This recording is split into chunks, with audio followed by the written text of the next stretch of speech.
Finally, well, not finally, but here's rows. This is the interest rate sensitivity of an option. These are calls. Again, strike of 40. And these rows are, again, using that convention of 100 basis point change in interest rates.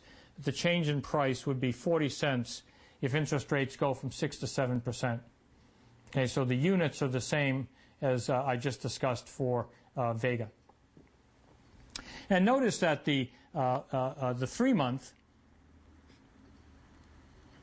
rows are smaller than the 3-year. This is logical.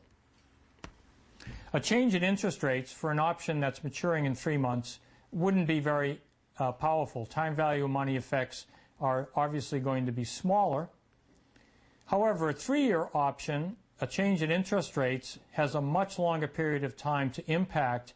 If you think about it in the context of building a binomial model, R appeared in a couple of places.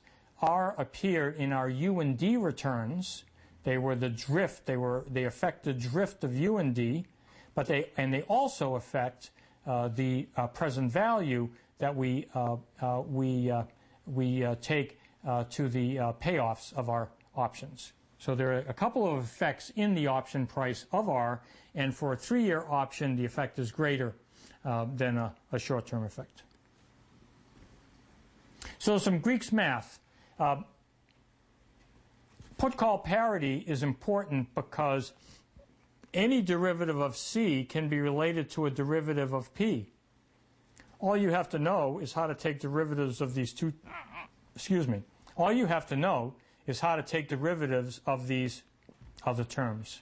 And they're pretty easy to take derivatives of. So as an example, if I wanted to do delta, I take the S derivative of the call price, that's the delta of the call.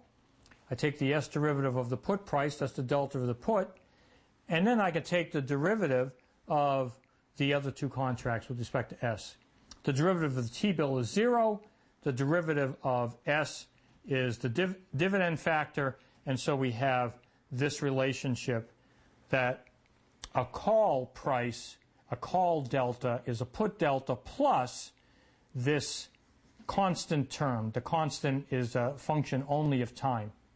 So if you go back to those call and put delta graphs, the amount by which the call deltas were dropped to produce the put deltas depended on the term of the option. Was it a 3-year or 1-year or 3-month option? That's the T effect.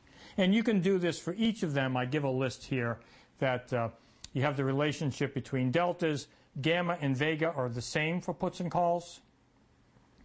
When you're talking about theta rho and psi, it's messier because those extra terms have messier derivatives with respect to time, R, and delta. Another important feature about portfolio Greeks is that they're additive. Namely, that if I have a portfolio of securities and I know the delta of each, the delta of the portfolio is the sum of the deltas. Pluses and minuses get naturally added as pluses and minuses, and it works out perfectly.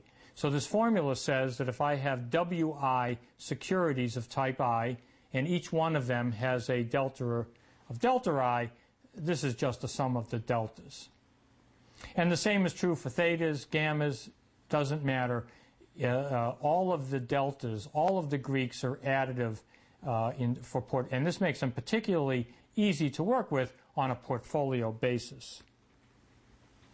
So here's an example of a so-called bull spread, and this is where I go long option 1, and option 1 is a 40 strike. So option 1, I go long a 40 strike, and I go short a 45 strike.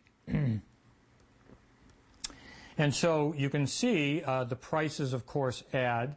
But notice the deltas add. I go long a 58 delta, and I go short a 28 delta. They're both calls. So both options have a positive delta, but I went short option 2, so I subtract the delta, and so forth. You can understand all of these portfolio Greeks that way.